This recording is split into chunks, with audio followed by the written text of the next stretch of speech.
Ready to go. Have a good session. Great. Thank you, Kay. Oh, hello, everyone, and welcome to the last session of Crypto 2021. Today, we'll be having 5 great talks about protocols. As we're somewhat used to at this point, we'll start the session by giving each speaker 5 minutes apiece for their talks, and then afterwards, we'll be doing the Q&A.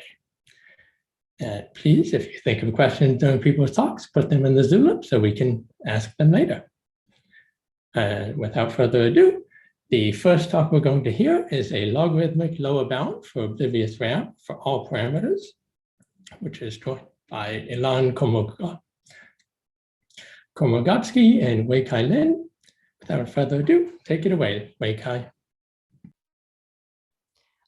Wei-Kai, you're muted, actually. Okay, thank you for the introduction and for the reminder. So this is a joint work with Ilan Komogatsky from the Hebrew University and the NTT.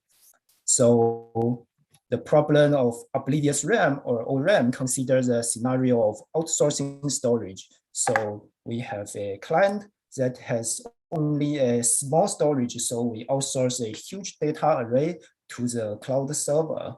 In case the server is compromised or corrupted, we encrypt all the data contents, but encryption is not enough because the adversary can still see the locations of access the data contents. And if these locations depend on data contents, then the adversary can learn very sensitive information.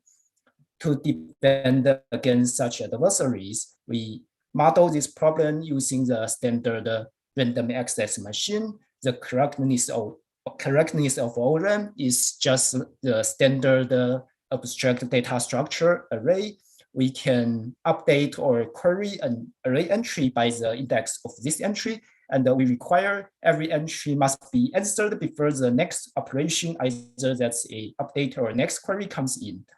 For implementation, there's no space to store this huge data array on the processor or the client side. So the data structure must store or implement this array using physical memory. That's the server, or that can be seen as a physical array of memory cells. For security, we consider an adversary that can see all the locations of access memory cells, but we don't want the adversary to learn anything about our top secret. That's the operations performed on our abstract array. So we say, or we require the ORAM is secure if for any operation performed on the top, the abstract array, the accessed locations are computationally indistinguishable. Back to the data outsourcing scenario, the client and the server may have quite different units. For example, we may want to run a 64-bit program on the client, so we want an array where the entry size is 64 bits for our 64-bit program. But the server speaks in network packets.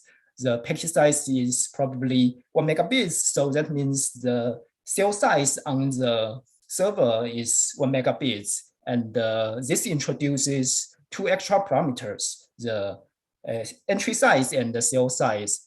Cell can be much greater than an entry in size.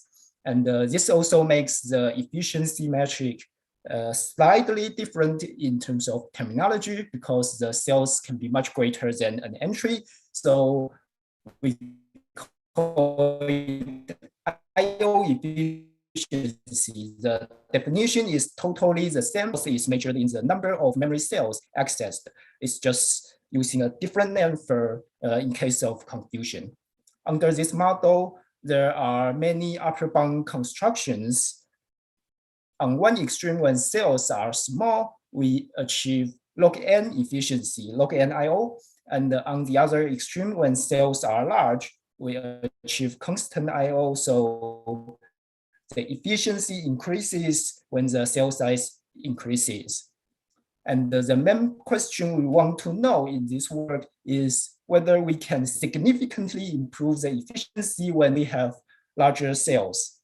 there are new techniques and better results in upper bounds recently. And on the lower bound side, there was no impossibility. In particular, the lower bound of Larsen and Nielsen says that the efficiency can be improved linearly in terms of increasing cell size. That means if we have cell size 1,000,000 times greater than entry size, we could have a speed up of 1,000,000 times.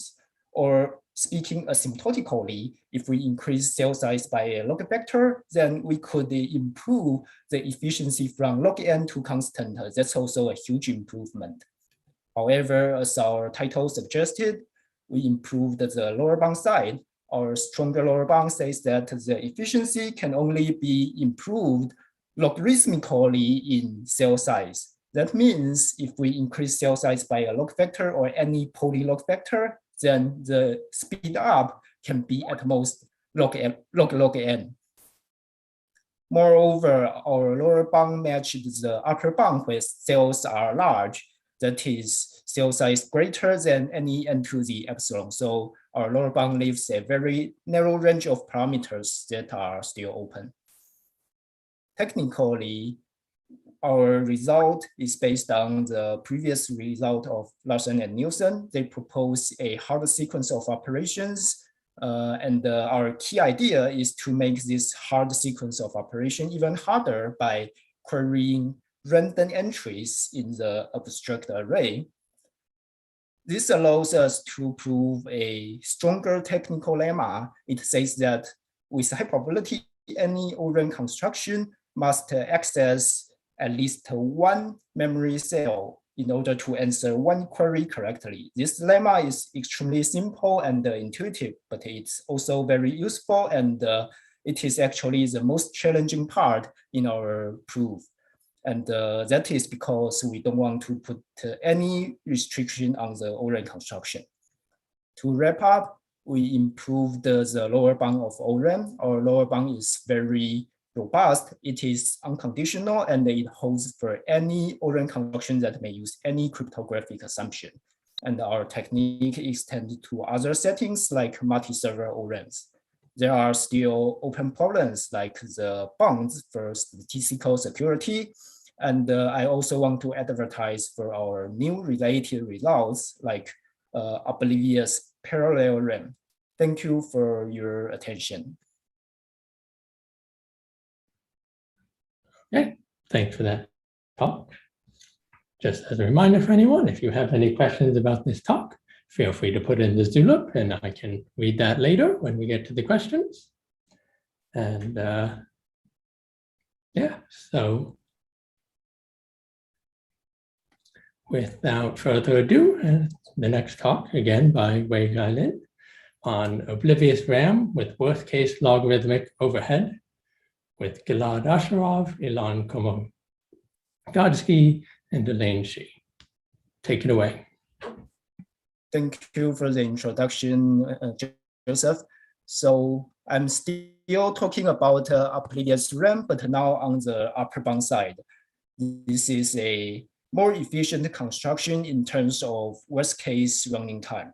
So our long video was prepared by Gilad, but he is now observing Shabbat, so I'm using his slides here. So the problem of oblivious RAM is the same as in my previous talk. A client uploads his data to a untrusted server. Even the data is encrypted, the access pattern or the locations of this access the memory can leak sensitive information. Here is another example. A medical doctor uploads the genomic data of his patients to a cloud server. Even the data is encrypted, the server cannot see anything about the data. The server can still infer that when the doctor always access the locations related to kidney, the server can still infer the patient has some kidney-related problem instead of a, say, heart problem, and that is a leakage we want to prevent. So oblivious RAMs can be viewed as a compiler that takes a program on the client side and converts it into an oblivious program. So the server cannot understand what's the operation performed on the client side.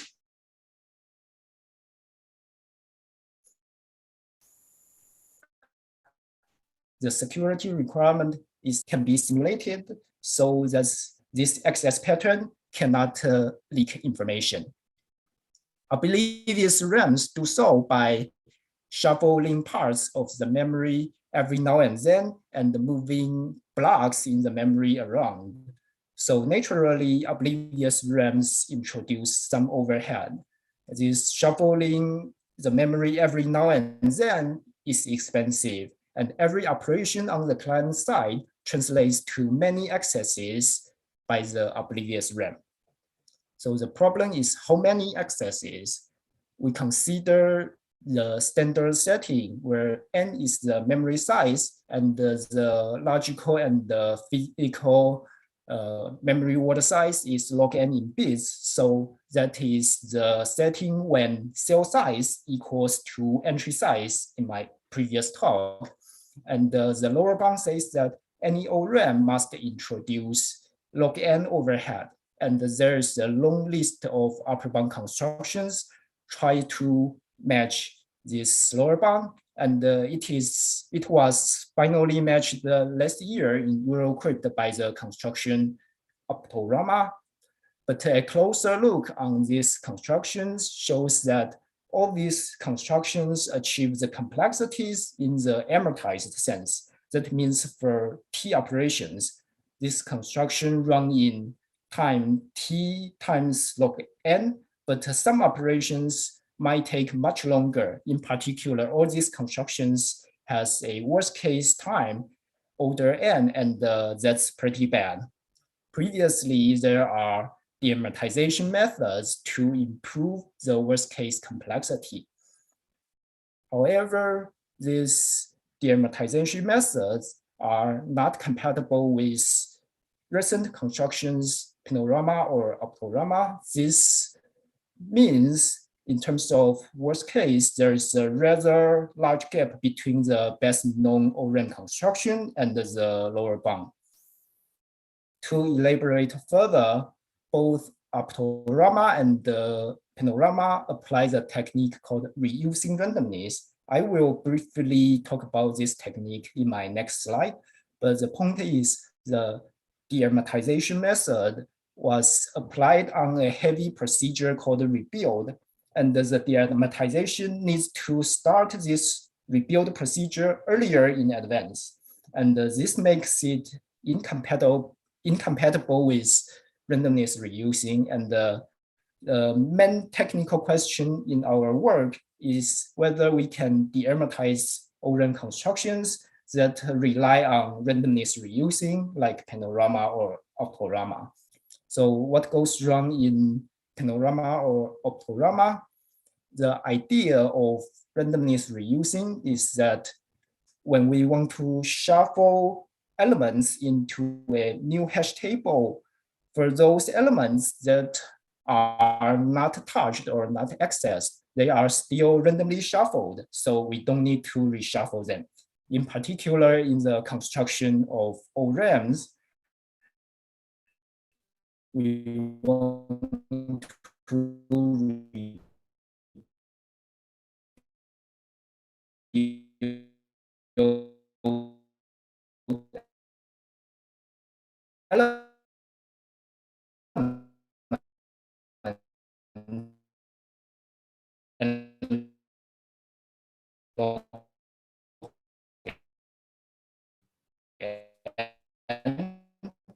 but this also moves those elements that were not touched. So we could start the rebuild earlier in advance. That's the deamortization.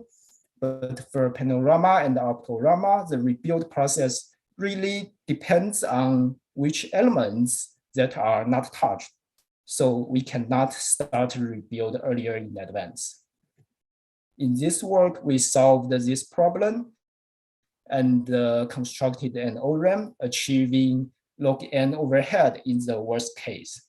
In particular, we designed a new deamortization method that is compatible with randomness reusing. and we deamortize the construction up to Rama. So for technical details, please watch our long video and read our paper. Thank you for your attention. Thank you.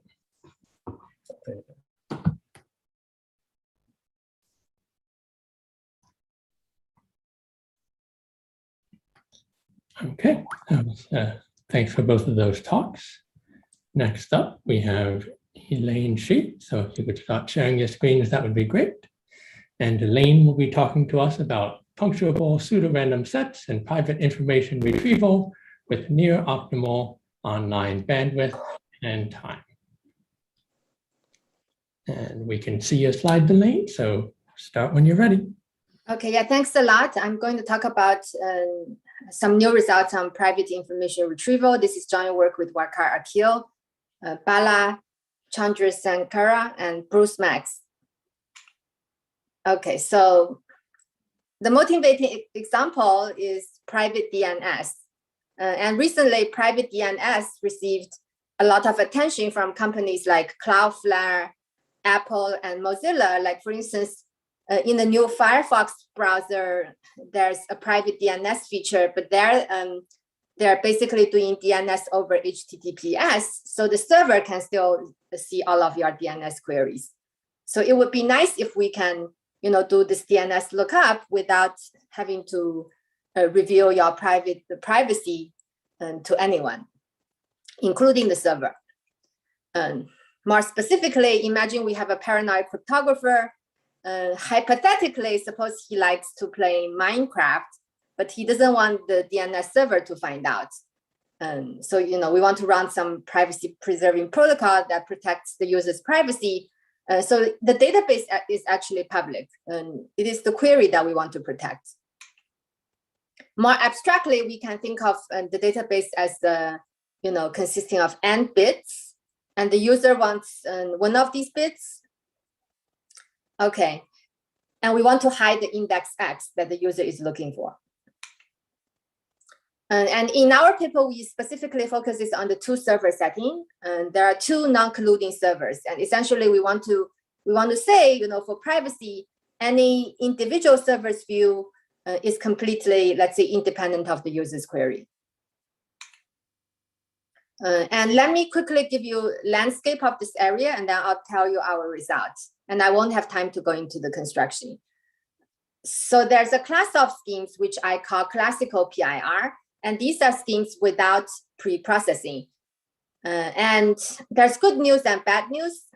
The good news is that we know how to achieve polylog bandwidth. So here, O tilde is hiding polylog factors. So O tilde 1 is just polylog. Okay, so that's very nice. On the other hand, the server computation is very expensive. Essentially, the server has to look at the entire database. And in fact, there's a law-bound proof by Bemo et al. Showing that this linear server computation is necessary, because if there's some location the server doesn't look at, then you leak the information that the client is not interested in that specific position. And because this linear server computation is too expensive, there's a new class of schemes, which is very nice, called pre-processing PIR. And this was first proposed in an elegant work by Bemo et al. And specifically in our work, we assume pre-processing in what I call the subscription model. Basically, every client can perform a one-time pre-processing with the server. And during this one-time pre-processing, the client will download some hint. And in our case, the hint will be square root n in size. And then after this one-time pre-processing, then you can engage in unbounded number of queries with the server. Okay. So in terms of pre-processing PIR, prior to our work, the state of the art is a elegant paper by Corrigan, Gibson, Kogan, and it won the Eurocrypt Best Student Paper Award. And they basically achieve square root n server time per query and square root n bandwidth, right? So the server runtime has been greatly improved. On the other hand, they suffer from much worse bandwidth. Like, if you compare with the classical schemes, this is much worse. And they need to assume one-way function. to get this result. And they also need to assume square root n client-side storage. And we also assume the same amount of client-side storage. Okay, now the question we ask is, given this landscape, can we achieve the best of both worlds? So by the way, I want to mention that in the Corrigan, Gibbs, and Kogan paper, they also devote part of the paper to a different setting, which is like one-shot schemes. That means after the pre-processing, you only have to support one query, and they can have better asymptotics for that setting. But in almost all conceivable practical applications, we always want the ability to support unbounded number of queries. So we ask, can we achieve the best of both worlds? And we give a positive answer, essentially. And to get this result, we need to assume the hardness of LWE. And in particular, our construction relies on a cryptographic primitive called a privately puncturable pseudorandom function. And the only known instantiation of this primitive is from lattices. Okay, so before I end, I don't have time to talk about the scheme, but I just want to tell you about this exciting question, right? So essentially, for more than 30 years, we've always looked for like a practical PIR scheme, but we are still not there yet. So these classical PIR schemes, they're just prohibitive in practice because asymptotically linear server computation won't scale very well when you have large databases. Like in private DNS, the database is easily several hundred gigabytes. And in this sense, these pre-processing schemes are more promising. And our scheme is actually conceptually rather simple. And if you think about, if you want to implement something like our scheme, right now, the main performance bottleneck is this crypto primitive, which is this privately puncturable PRF. And this is the only crypto we need. We don't need any other crypto. Everything else is like basically statistical.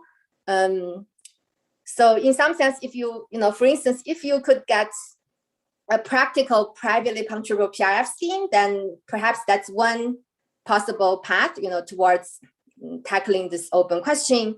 And I'm personally very excited about this. And if you want to discuss this, I'm very happy to. Please look at our paper for more details. Thank you very much.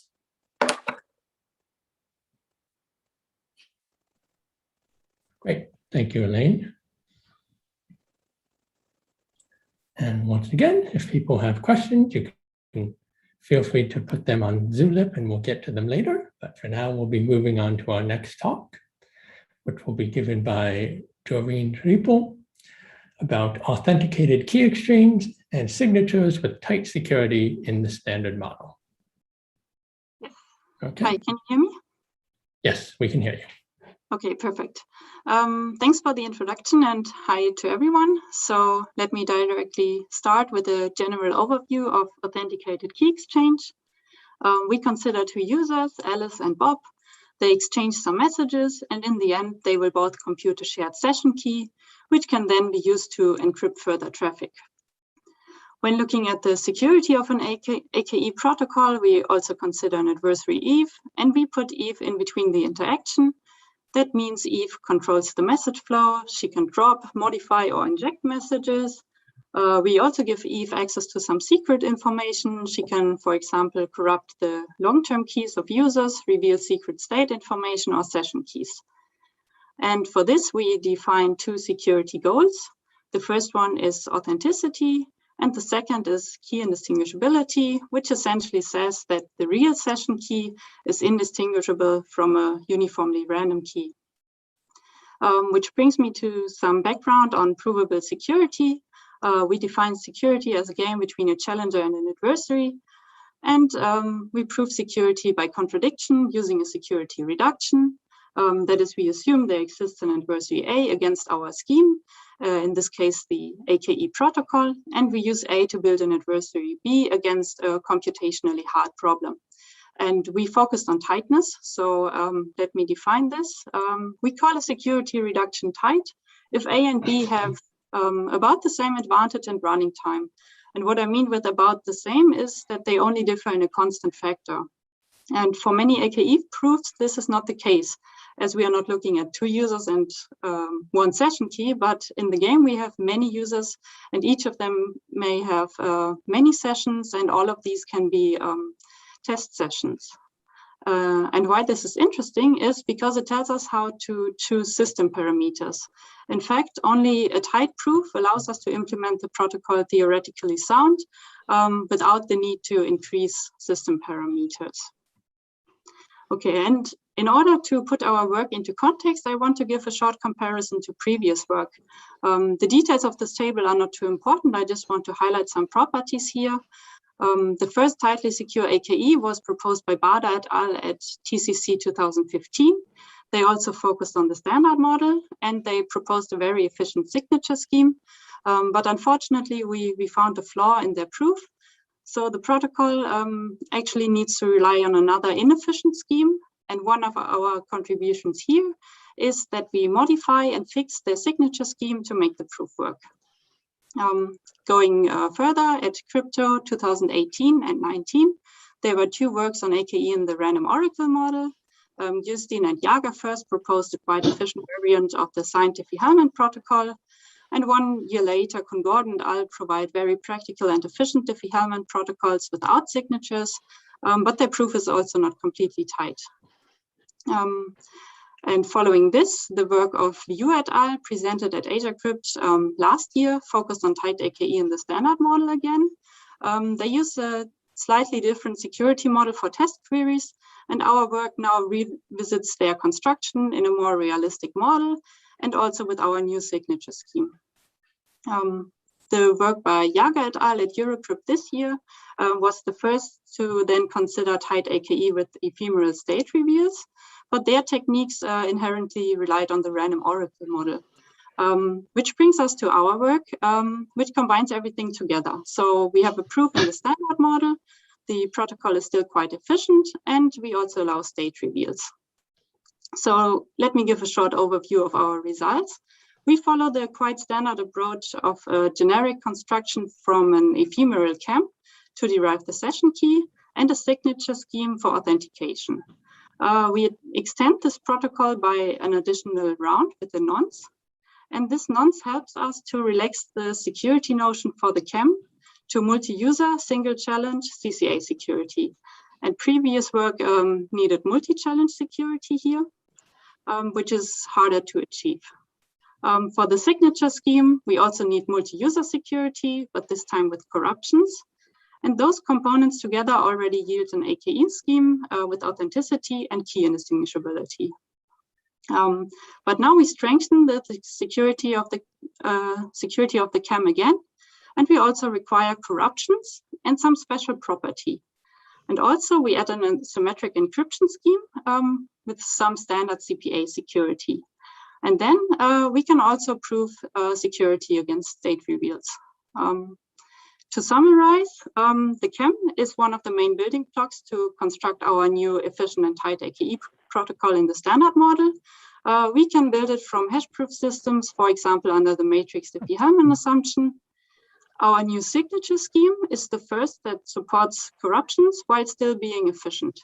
And we can also instantiate it under the matrix Diffie-Hellman assumption in pairing groups. And finally, we achieve security in a stronger model, additionally considering state reveals. For more details, please have a look at the longer video or our paper on ePrint. Thank you for listening. That's it. Thank you, Doreen. Great talk. And with that, we've come to the final talk of this year's crypto, which will be given by Stanislaw Jarecki, who will be talking about their paper, Cape Asymmetric Pig from Key Hiding Key Exchange. Oh, hello. Can you hear me? Yes. Thank you. Welcome, everyone. Guess I have an honor to have a last talk of crypto. This is a joint work with Yankee Gu and Hugo Krawczyk, and I'll talk about an asymmetric peg protocol that we designed. So here is a quick reminder what a PAKE is. It's stands for Password Authenticated Key Exchange, and it's authentication in the symmetric password settings. So people contribute, the two parties contribute passwords. Functionality checks if they are equal. If they are equal, it gives them the same key, random key, and otherwise it gives them independent keys. So this is authentication, because if you put a wrong password, you don't get any information about your counterparty. And now, what are the best protocols? Okay, sorry. Here are the most efficient protocols in the prime order group and random oracle setting. They all work by blinding the password, but blinding the Diffie-Hellman key exchange messages in some way using the password. And that starts with the encrypted key exchange of Belovin and Merritt. And especially this last analysis by McCoy, Rosulek and Roy shows that this is a really practical, so the overhead of the EKE, even if you implement it over elliptic curve groups, is very close to the underlying Diffie-Hellman key exchange. Now, our setting is that of an asymmetric PAKE. So it's a client-server setting, which differs in that the server party, God bless you, has a hash of the password rather than a password itself. And the functionality checks if the client's password hashes to the value that the server has. And what's the point? The point is that if somebody corrupts the server, compromises the server, and learns server state, long-term information, right, which is this hash, they can not invert the one-way function, but it's a deterministic function, so they can compute forward on different password candidates and watch for collisions. However, if there is enough entropy in this password, this brute force search will fail. So that's the advantage. And the best designs in this setting basically run PAKE and then add to it either password-based encryption or signature in more or less explicit way. And effectively, the best designs which are here, and so this stuff is like a cost of key exchange, but half more, because like basically there is one fixed base and one variable base exponentiation on top. You can strengthen this, and here is the strong asymmetric PAKE. The hash function is randomized through a salt value that is held on the server. And the point is that now you cannot pre-compute the brute force attack. So the most efficient design seems currently the opaque protocol, which is a compiler from these building blocks, and it costs 2 key exchange.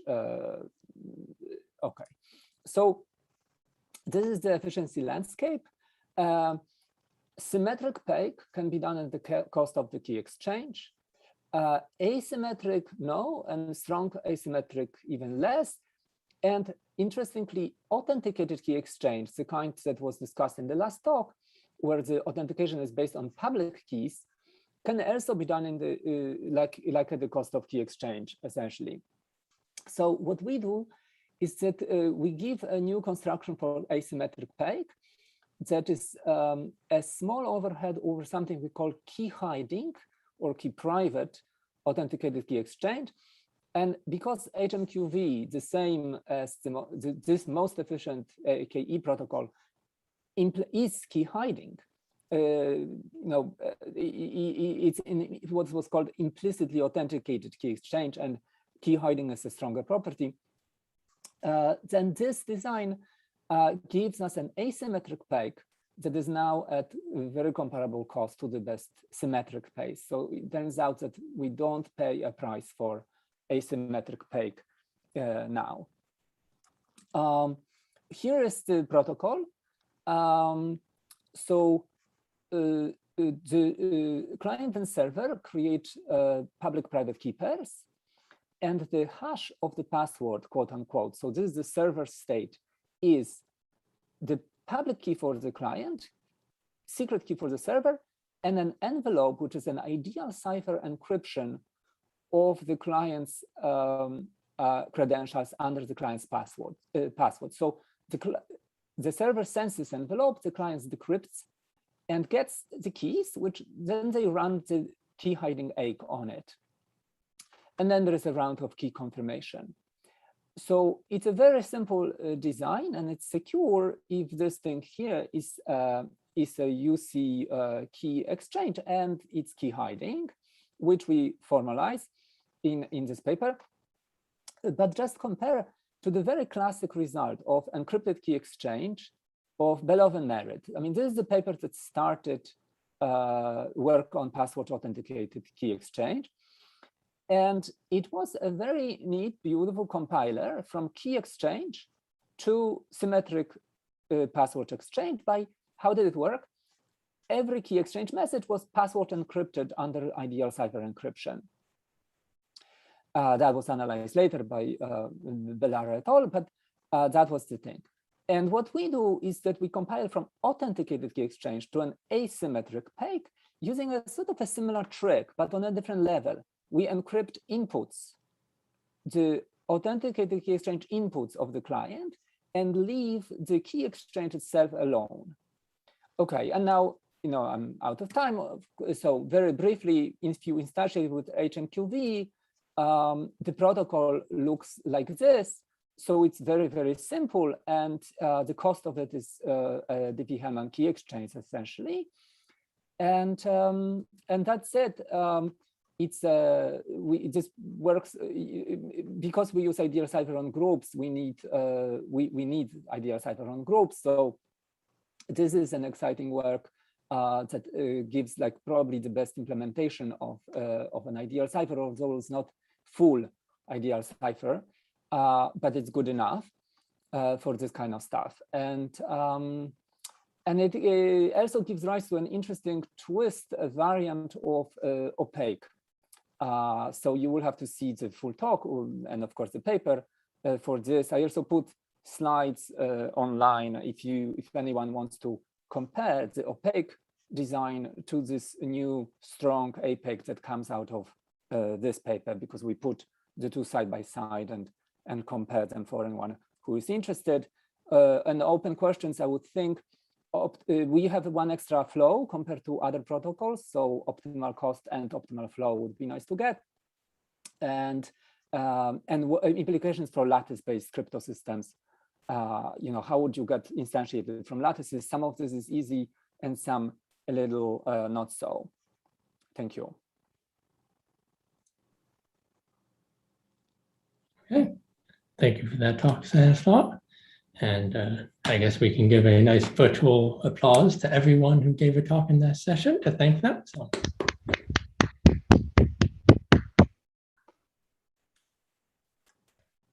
Just as a reminder, if you have questions for our speakers, please share them so we can ask them.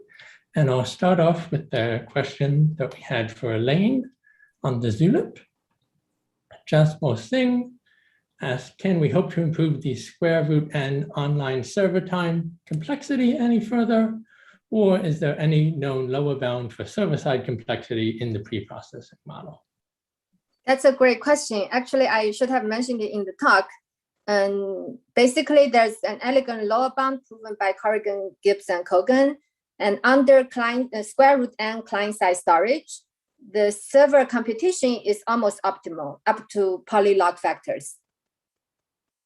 And in fact, we can, in the paper, we also describe a way to, there's a knob you can tune between the client-side storage and the server computation time. And we are basically nearly optimal for every parameter.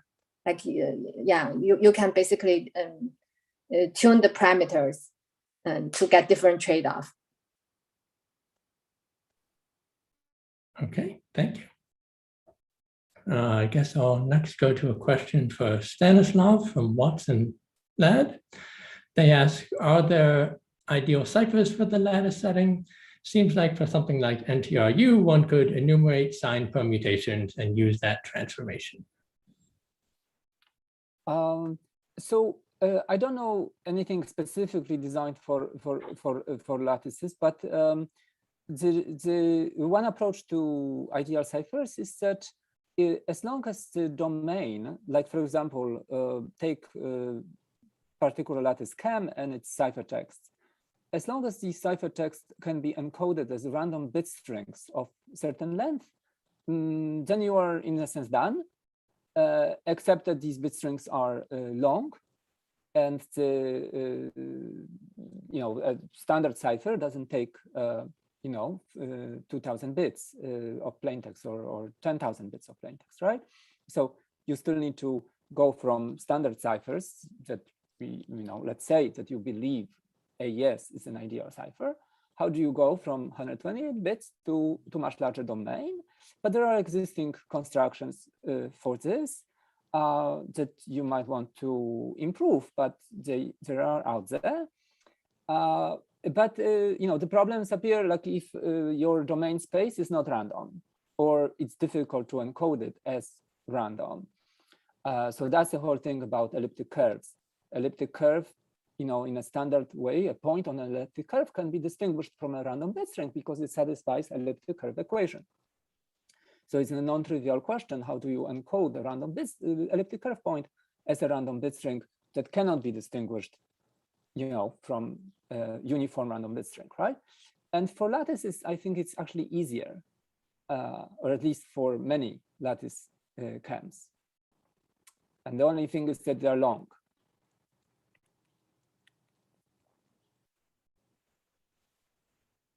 Okay, thank you for that. And I guess next we have a question from Wei Kai for Jory Repo, asking if you could elaborate a little bit on the new tight signature scheme you introduced in your paper. Yes, sure. So our construction basically follows a generic transformation from a tightly secure MAC to a signature scheme. This was first shown for the single user setting, I think by Blasi, Kills, and Pan. And the scheme by Bada et al. Then they extended it to the multi-user setting. So they have a multi-user secure MAC and construct a multi-user secure signature scheme. But actually, we can show that they cannot support corruptions. The main problem here is that we want to replace the MAC tag, which is part of the signature, by random. But if we output the secret key to the adversary, then this MAC tag is uniquely defined. And we fixed this by extending techniques that were quite recently used to construct tightly secure HIBE. What we essentially do is we increase the size of the matrix, which is in the public parameter. And before that, the kernel was 0, and now we have a non-zero kernel, and thus we can somehow hide the information in there and replace the MAC tag by random. Does that answer your question? Okay, perfect. Thank you for that, Doreen. I guess I have a question I want to point at Wei Kai. I believe it was the first paper you presented was giving this lower bound for kind of different parameters for the cell size of the storage versus the ORAM. Could you say something about kind of the application of this to practice, of what sort of cell size ratio we expect in practice, maybe? Yes, so that's a good question. In the beginning of this project, we hoped to improve the efficiency by increasing cell size, say in a server client scenario. The cell size can indeed be parameterized from server client protocols, right? We can parameterize the cell size or the packet size in the network transmitted, but we ended up with the lower bound, and in terms of application, there's not much hope to improve because the lower bound says if we increase cell size, the efficiency only increase logarithmically. That means you transmit a lot of bits in exchange of reducing slight number of accesses, and that is probably not very efficient trade-off. Does that answer the question? Yeah, sure. Thank you for that. I guess going back to a question I had missed on Zulip earlier, Jasper Singh had asked a question for Elaine about for an encoded database setting where the server can store preprocessed data as well. Can we get a more optimal construction? And so there's a paper by Bemo, Ishai, and Malkin. And there, they consider schemes with a global preprocessing. This is not per client. So basically the server will encode the database into poly-n number of bits. And then with this, they show you can get sublinear server computation. I guess like at this moment, I don't have any idea how to make their scheme practical. But that's certainly, something interesting to think about. And also like another open question is like whether there's any way to combine these two types of techniques.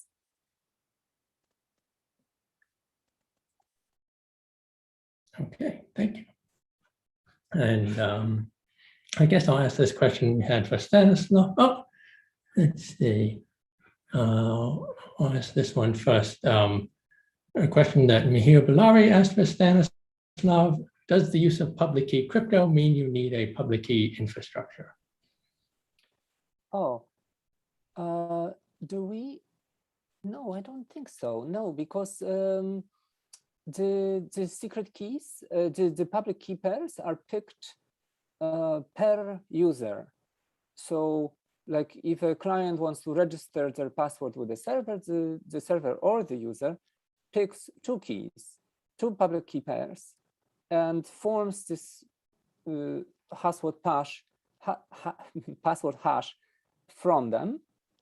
And that's the file that the server stores for the user. So it has nothing to do with others. I mean, you have to agree on an elliptic curve, but you don't have to agree on anything else. The results work only in random oracle model. But that's it. Okay, thank you. And I mean, I guess following up on that quickly, at least for some applications for PIG, we think of them as running over TLS, so where we do have this public key infrastructure. Do you think that would somehow be able to make us do things more efficiently, or is that really just completely orthogonal? Well, so since we've been working as authors of Opaque, myself and Hugo Krawczyk, Julia Hesse, and Chris Woods, we were working on how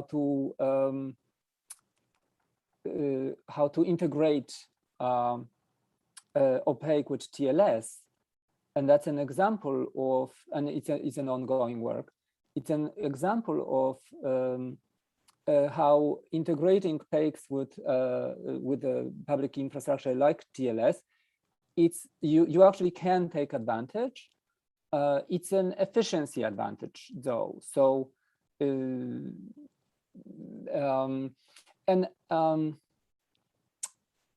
so it's not essential. Like you could run a PAKE without TLS, and there's some, for example, when I run a PAKE over an insecure channel, I have to tell you what my username is, right? And that I reveal publicly. Well, if I run it over TLS, at least that part becomes, but apart from that and the efficiency of the combining and the fact that you can actually reuse element from the authenticated key exchange that TLS implements, Handshake implements, and I'm not sure that that there is like the fundamental security advantage that you get. Sure, thanks, Stanislav. And if I'm reading things correctly, it looks like we've come to the end of our session time. So I'm going to applaud again to once again thank all of our speakers, both in this session and throughout crypto.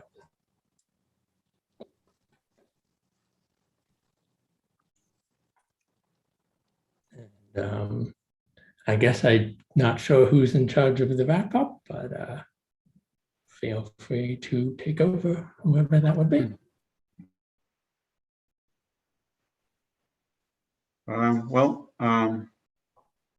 I think it's 5:20. I think the previous session ended. I'm here. I'm not. I think Tal is logged in, but also maybe Chris is around. Let me start the closing remarks, which is not too much to say. I think that the conference went very well. There were no hiccups, and it was very smooth, and it's a great organization. A lot of people showed up, and I think everybody is enjoying the conference. So I wanted to thank everybody. I wanted to encourage everybody to download and print the logo on their t-shirts and to show it in person next time we meet. Hopefully, maybe some people will be able to go to Eurocrypt this year, but hopefully very soon we will all meet in some conference, Eurocrypt next year perhaps, or in RWC. And there would be nice to wear the shirts from this year's crypto. So again, thank you everybody for a great conference. It was a pleasure seeing so many people and chatting and video and chat with many friends. And I hope to see you very soon.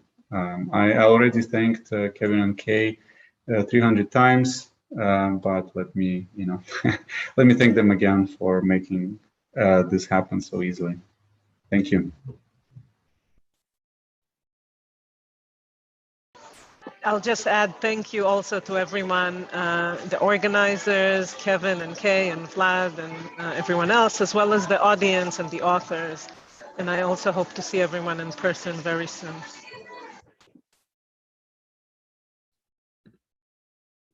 And I suppose with that, I should stop live streaming this. I defer